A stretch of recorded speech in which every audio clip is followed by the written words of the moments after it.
This is Fearless Beauties, a podcast dedicated to elevating voices of color in the beauty industry. We're talking to estheticians, skincare specialists, and business owners to uncover best skincare practices, tactical career tips, and ultimately, how we can create a better beauty industry together. I'm your host, Mary Nielsen. Welcome to the first episode of Fearless Beauties. I am so excited to be here with you today. When I was thinking about where we were going to start this show, I couldn't help but think that we should go back to the beginning. So, how do people even enter the beauty industry? And what's missing when they do? I decided to bring in Taylor Phillip, my social media guru, to help me. Taylor's been with me since day one producing this podcast, so I thought she'd make a perfect co-host for today's episode. Thank you, Mary, so much for having me on the show. So, Taylor, when we first talked about having the podcast, you were really enthusiastic. What was sort of going through your mind when we started talking about it? Well, being on social media, I've noticed that a lot of our supporters love our mission and they want more from us. So I thought this podcast was a great way to show them our real and raw experiences and basically have like a conversation with them, although they're not there. The idea of the podcast didn't really actually enter my brain until all of this COVID stuff happened. And then it was like, how are we going to continue our mission? Mm-hmm. And I just love the idea of being able to hear from estheticians of color, being able to hear their stories, because I think they've been marginalized so much and they've had some real struggles. And I think sharing those struggles helps inspire other people to know that they're not alone, but it also, they've had real success. And what's the secret to some of their success? I mean, not only you, but the experience have to come from entrepreneurs of color. Those companies have to understand what Black and brown women have experienced, how they have overcome their trials and tribulations. And I think that will help these companies bring inclusivity into the beauty industry.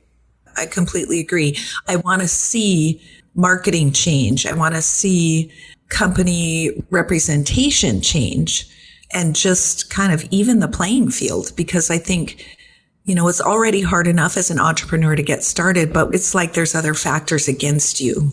That's what some of our episodes and some of the entrepreneurs that we're going to get into, they kind of highlight how them being Black and brown women has caused some struggles for them in the beginning.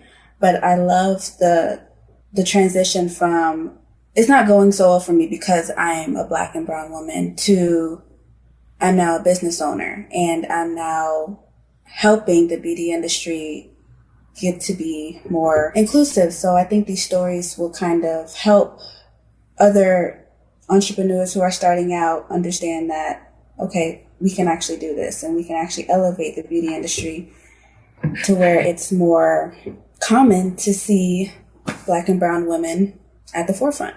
There needs to be a consciousness about inclusivity when organizations, skincare companies, educational companies are in leadership roles. They're providing leadership to our industry. They need to think about inclusivity rather than just thinking about, I don't know what they're thinking about, because now that I'm aware of it, it makes me even more hyper aware of it. And so I think it just needs to be a raised consciousness in the entire industry. Okay, so Mary, for today's episode, you mentioned that we would be exploring how people actually get their start in the beauty industry. And I thought of Noelle Schwarzkopf, the owner of You Matter Beauty. Yeah, I met Noelle at the Cascade Aesthetics Alliance event a couple of years ago, and I appreciated her outspokenness about issues that face skincare professionals, especially women of color. So I thought I'd love to hear Noelle's thoughts about her journey to becoming an entrepreneur and how she started You Matter Beauty. Let's see what she has to say. When I first moved here, I was only 18, and I went to PCC. And that is where I realized, I don't like school. It's like it did not work for me. When I was in high school, I was always very social. So that aspect, I never really thought about anything else. So I stopped that. And then I started working at a retail store.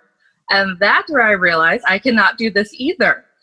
So I had to recuperate and decide, okay, well, what are things that I've always been interested, things that have always made me happy, and just all aspects of beauty, hair, skin, nails, all of it has always interested me. So I went to school, and then once we started learning aesthetics, it was like I was naturally good at it, which I am not naturally good at a lot of things. So with facials in particular, it just came so easily to me, and it was so interesting. And even the education part of the anatomy, it was like, okay, I think I got something. A year after I started school, I had gotten a job at Massage Envy, and that's where I started just seeing so many different types of skin and people and everything. And I love it. It's so rewarding. With Massage Envy, with any franchise, you have to listen to their rules, which I didn't like. You don't make the money that you could be making, which I didn't like. I didn't get into this industry for the money, for anything like that. But it is nice to also make the money. I just didn't like their rules. I feel like they were only inclusive to a certain extent. Doing my own thing, I feel like I'm able to really accept any and everybody. And I'm also able to reject people I don't want. And it's just being able to do everything on my own is very hard. And it's been very challenging because I feel like I've learned from so many mistakes. But again, it's just super, super rewarding. If I have somebody who's transitioning coming in, they don't feel like, okay, like I have to deal with all of these people before I see you, and it's awkward, and it's just a lot of different emotions for people. Or if I have somebody who's Black who comes in, when I was working at Massage Envy, I was in Tualatin. It's not comfortable for a lot of people. So being completely on my own, it's like I'm able to set the tone I want. I'm able to set the vibe and like how I want people to feel also, where with franchises, when I would do everything exactly how I did it because I was able to learn so much, but I can't say that I would go back now. I think Noelle's journey is very similar to a lot of estheticians' journey. It's almost like the professional skincare industry finds you. Your heart is just open to it, and then the industry comes to you. Yeah, I definitely agree. I love how Noelle asked herself, what makes me happy? And she kind of ran with that. She had so many trials, like, should I do hair, retail? And then she finally landed on skincare. And I think that's such an important question to ask yourself because we spend so much time working. So why not spend it doing what we love? Yeah, I work for a group of surgeons as a nurse.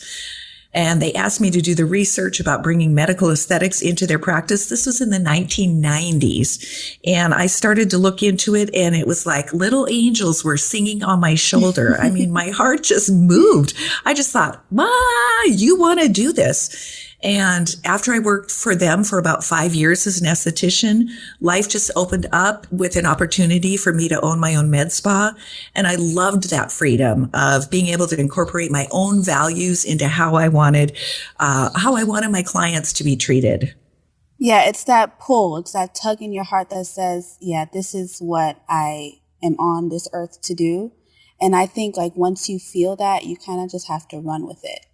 Yeah, I really had to then starting the school, when I started the school 2012, so 8 years ago, I really had to confront issues about how we were going to be educating. And the student population was more diverse than actually my client population when I had my med spa. The clients that were coming in for services to the school because they got reduced pricing was also more diverse. We ended up with, we have a lot of people of color coming in. We have a lot of transgender clients coming in for reduced services. And then I realized I didn't have a strong enough curriculum for my students to feel confident when they went in to provide services for these clients. And so then I had to look around, and I realized I couldn't find a lot of content about how can we provide a stronger and better education. So we just had to create our own. Yeah, and I love that because on social media, I see a lot of direct messages to us, and they say, oh my gosh, I can't believe I found you guys. Because when I was an esthetician in training, there was like probably a half a day dedicated to teaching about Black skin, Asian skin, Indian skin, and it was all white skin. And then they brought that into their practices, and then now they're lost because most of their clients are skin of color. So I thought I would mention my own experience as a Black consumer in the beauty industry, which was during my first facial. I was very underwhelmed, to say the least, because now that I know so much about Fearless Beauties, there were no questions on the consultation form or even an interaction with the esthetician that related to me being a Black woman. And I thought, okay, so what are you going to do to my skin? So after I looked around at the products she was using, and there were no products or procedures being done that were switched out. It's like she had her general products that she used for every client, and then that's what she used on my skin. So unfortunately, I didn't see a change to my skin at all. So Mary, based off the experience I had during my first facial as a Black woman, did Noelle mention anything about why she thinks the Black community is more uncomfortable getting beauty treatments? Actually, yes, she did. From a professional standpoint, we don't learn anything in school. My school, it may be a chapter. For skin itself, it's maybe a chapter, and it's everybody, all ethnic skin. Hair itself, we had one mannequin head that we, on each little quadrant, did a relaxer, this and that. So even that, like, we don't learn it. There's no real education unless you go and pay for continuing education, which isn't necessarily bad, but we should be able to learn the basics in school and then continuing ed for advanced. And that's not how it is. We have to pay for continuing ed for the basics. But even just as a consumer, it's getting better nowadays, but there's no real marketing for people of color. My salon, I work in Southeast Portland, and all over the place, they do Brazilian blowouts. And it always shows a woman of color with crazy hair. And then the next is her with beautiful flat hair, and she's happy. And it's like, marketing like that, it really does do something. Like, if I didn't work here, I would never go into that salon to think, okay, well, they're going to be able to do my natural hair. They'll know about skin. They'll do this and this and this. So that's what I find the most is marketing and education. Because even now that, like, I do what I do, and my eyes are more open with makeup brands. They're becoming more inclusive, but the darkest is going to be a little bit darker than me, where it's like there are much darker people and there's nothing for them. I spoke with another Black friend today who was telling me about when she was 13, her mother took her to the store to get her first foundation, 3 shades. None of them matched her skin tones. At a young age, how does that make you feel? And it's when you really start looking at all of it, it's like, wow, well, what am I supposed to do? Am I just not supposed to wear makeup? Or am I supposed to wear a lighter shade and try to become lighter? In the Black community, skin bleaching is really big. And I make sure I choose my words very, very, very, very carefully, because I've in the past said, we're going to use vitamin C and we're going to add in lactic acid and blah, blah, blah, because we want to lighten your skin, the hyperpigmentation. Because bleaching has been such a thing of, well, the higher beauty standards having light skin, even in the Black community. Black people with my skin tone compared to Black people with darker skin tones, it's still racism, and they'll still pick me over them.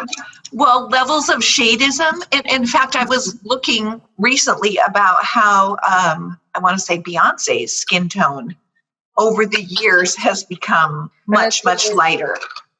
It's like, okay, and she, of all people, is feminist all the way. Like, obviously, it's our society that's making us feel like this, and then we take a step back, and it's in the Black community also.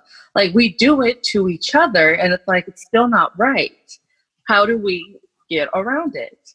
But it's a problem that has been around for hundreds of years, so we're not going to fix it in a day. But what are we doing? So little girls don't feel the same way that your friend felt. And your friend's not the only one. It's still, there's only a few makeup brands. So it's like, okay, we're getting somewhere, but it's just so slowly evolving I try to make sure that when I do educate clients, it's like, we're not bleaching your skin. This is what it's doing. First instinct is always, oh my God, it's going to hurt me. It's going to bleach me. It's going to do this or that. And even Michael Jackson, nobody ever talked about his vitiligo. Everybody Right. just talked about his bleaching skin. Well, he just wanted to be whiter. He just wanted this and this and this. And it's like, you don't have vitiligo. I don't have vitiligo. I can't say that if I did, I wouldn't try to even out my skin tone. But nobody ever talked about it. So it's just like, well, he didn't want to be black. And it's just crazy when you really start looking at everything. It's like, okay, this is not right.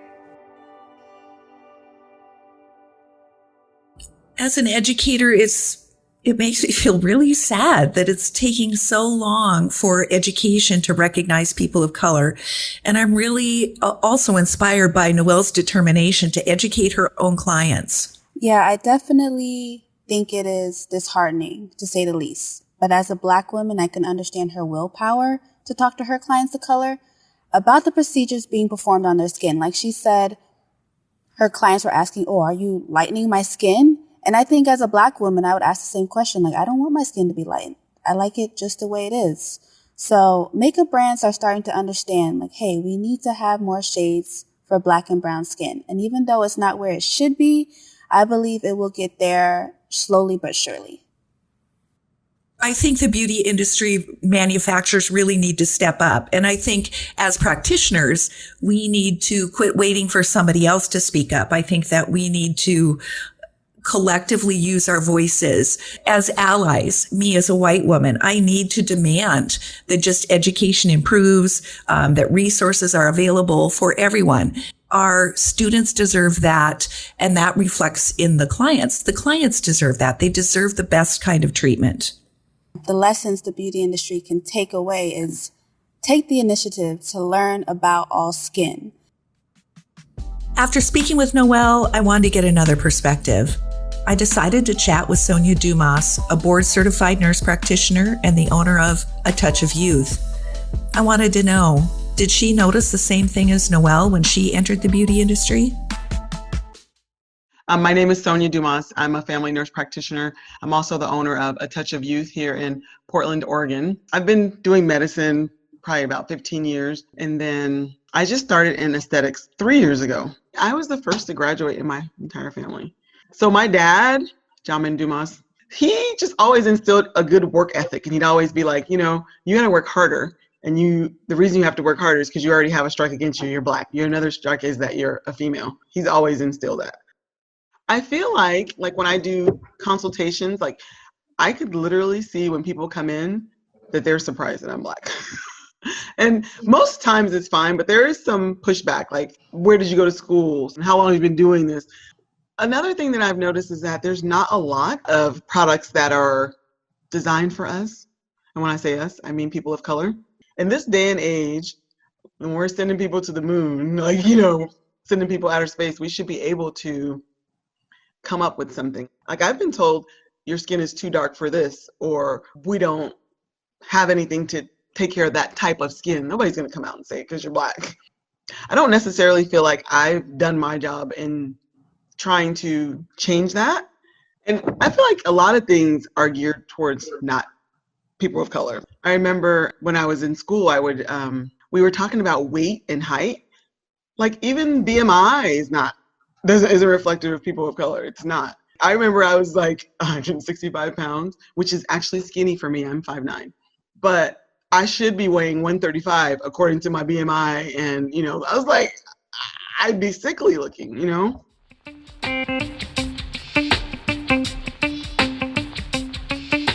I think that one of the goals of Fearless Beauty is to highlight these entrepreneurs so the consumer isn't surprised when she walks in and finds out her practitioner is a person of color, but it becomes more the norm because our country is quickly transitioning to a multi-ethnic culture.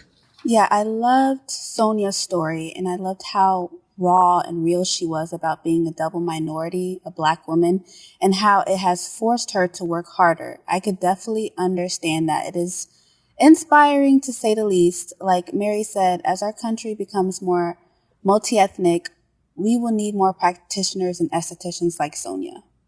I think the largest cosmetic and skincare companies are run by white men. The CEO of L'Oreal, largest cosmetic and beauty company in the world, is a 64-year-old white man. The CEO of Unilever is a 57-year-old white man. The CEO of Estee Lauder is a 63-year-old white man. They don't have the perspective that people of color have disposable incomes and could even be a source of revenue for their companies.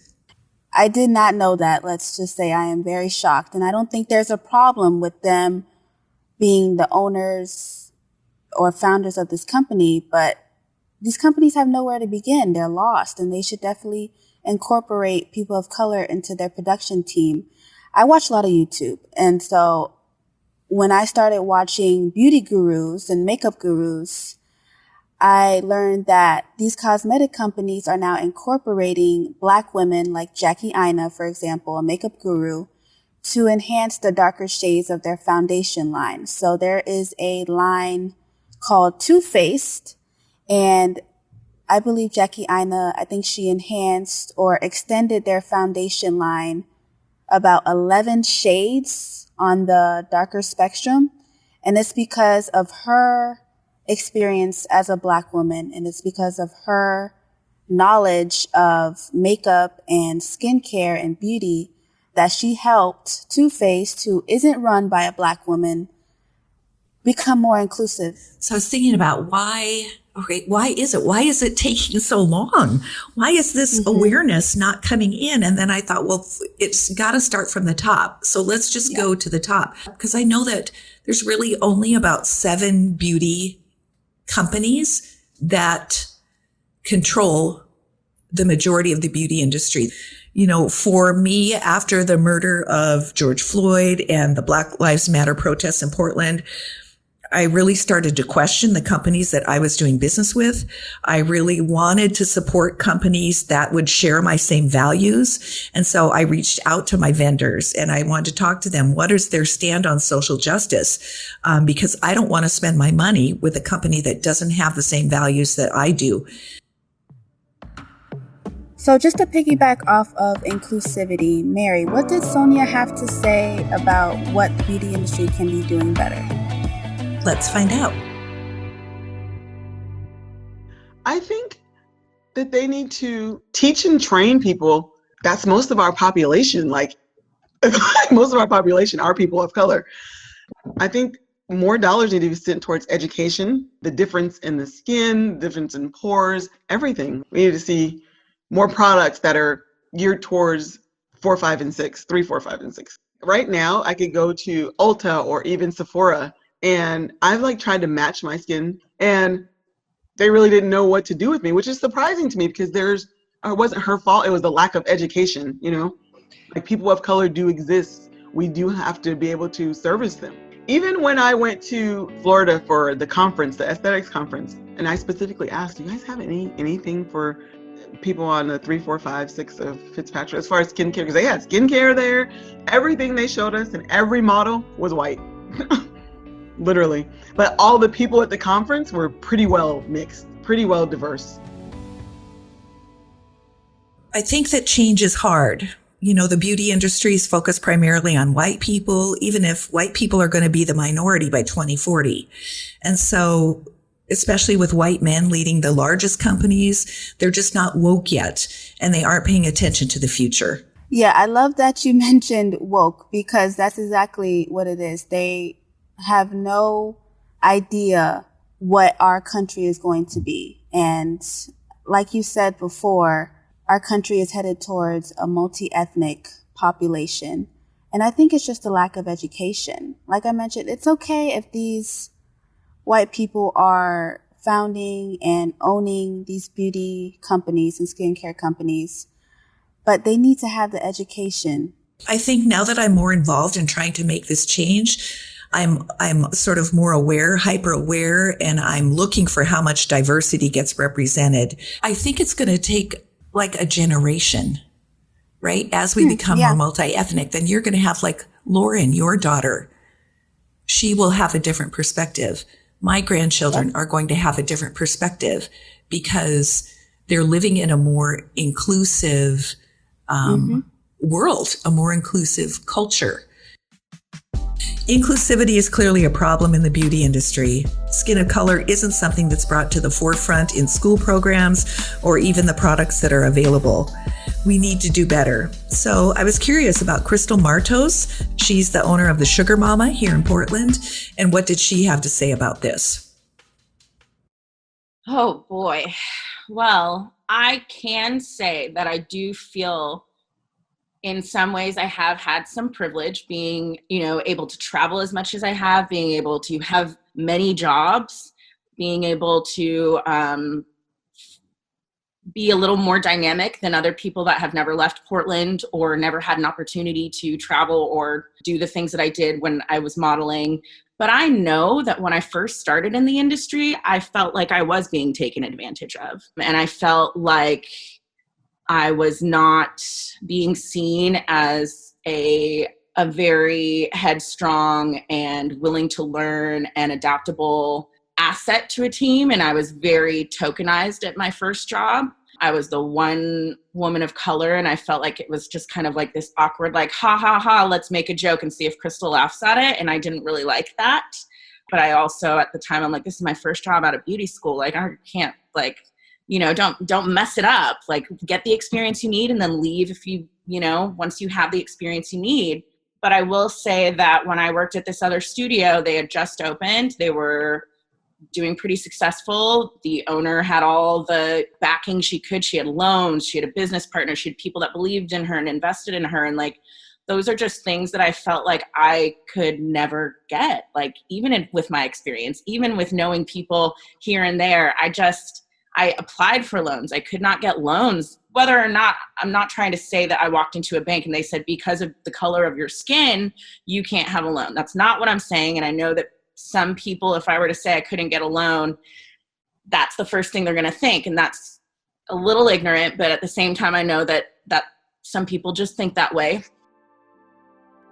But what I'm trying to say is, because of the systematic oppression that has happened over hundreds of years, not only was I not able to get a loan, my mother wasn't able to get a loan, my father wasn't able to get a loan, my uncles and aunts before them were not able to get loans, my grandparents never had loans. So that's what I'm talking about when I said that I couldn't get a loan. I was never taught to manage money properly because I never had money. And I left my house at a very young age because I was sick of not having money. Got all of these jobs to, one, I helped my family. I gave them money. All of our bank accounts were linked. And when I earned money, I'd send it home. So for me, my experience was very different. And I feel lucky to have helped. Like, I helped my sister with college. I helped my brother with his wedding. Like, I helped my mother when she and my stepfather split up. But still, I didn't have the knowledge to put some money aside for myself while I was helping everybody. So from generation to generation, we were not given opportunities that others were. And we're so far behind in that it's like the only way that I can is if I apply for a minority loan, and then I can probably get it. But I can't just run out there and get, I literally have a best friend who is the same age range as me. She owns a salon. I have been working at my business for 5 years. She started her business 2 years ago. She walked into her bank, which is a major bank, got a $20,000 credit limit on a credit card. And I'm just like, how did that happen when we're in the same age range? We're the same beauty industry. Your business is opened 3 years less younger than mine, but the second your business hit 2 years old, you got the credit card. And I'm still working on my $5,000 limit to get that raised. Unlike my friend, she was able to build her business with her credit, and I had to teach 56 yoga classes a month, and I had to work a full-time job. Crystal's story just touched a place deep in my heart. Yeah, I loved how she was so vulnerable. And I loved how she was explaining that because of her skin and because of her being a woman, that she wasn't able to get loans. Her father and mother weren't able to get loans, and her going down the line, her grandparents and great grandparents, they were like, what is a loan, And I think that it's important to discuss that type of information because I think it kind of trickles down into the beauty industry and to why the beauty industry is the way it is right now, although it will get better. But the stigmatization and the discrimination marginalized communities face is so upsetting. And as a Black woman, of course, I grew up hearing stories about my grandparents and my great-grandparents experiencing racism, but to actually see it happening currently is still mind-boggling to me. To hear Crystal talk, it was just so inspiring for me, because I realized that, you hear as an entrepreneur, it's a lot of like, well, just set your mindset. You've just got to have a right positive mindset. If you just have a positive mindset, you can overcome these obstacles, these reasons why you can't get success in your business. Well, when you've got a culture that's set up, it's not just your mindset. She has a positive mindset. She wants to be a successful entrepreneur. But when the system is there, things in place that are against you. She can't get a loan. She can't get the money that she needs to get started. I mean, that is, for me, feels inspiring that she's going to persevere through that. So we've heard from 3 incredible Black women today about how they started their careers in the beauty industry and the challenges that they faced. Mary, what does this mean for new estheticians and educators in the beauty industry? I think new estheticians need to really demand the education that they and their clients deserve in order for them to be successful treating all clients. I think the educators need to become educated themselves on treating skin of color, and they need to demand more inclusivity from corporate aesthetic education. Yeah, Mary, all I'm hearing from your answer is to take initiative. And I think it's very important for makeup artists, for skincare specialists, for estheticians to do what they need to do to make sure that their practice is being inclusive. And I think that Fearless Beauties, I think what you have done for the beauty industry has given these people somewhere to look, because you have started to fill the gap in the beauty industry. You saw something that needed to be changed and you're tackling it. And I think it's motivating. For me, I'm really humbled to listen to the stories of these women and how they've developed their personal philosophies on success and how they have moved the needle themselves towards equality.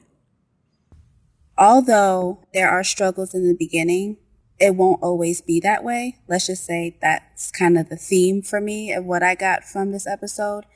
And I think as a Black consumer in the industry and also the social media coordinator for Fearless Beauties, it's important for me to continue to motivate our supporters online that skincare is going to be more inclusive and we're going to get there eventually. And I think it's a collective effort, and I think it's all about empowering women and men, like Mary said, to continue the mission. I'm really humbled to listen to the stories of these women, how they develop their own personal philosophy of success, and then how they move the needle themselves towards equality. Thank you for listening to Fearless Beauties, a show dedicated to elevating voices of color in the beauty industry. I'm your host, Mary Nielsen. Until next time, keep educating yourself, remember to stay open, and be fearless in the pursuit of creating a better, more inclusive world. If you've enjoyed this episode, please rate us 5 stars on Apple Podcasts and leave us a review.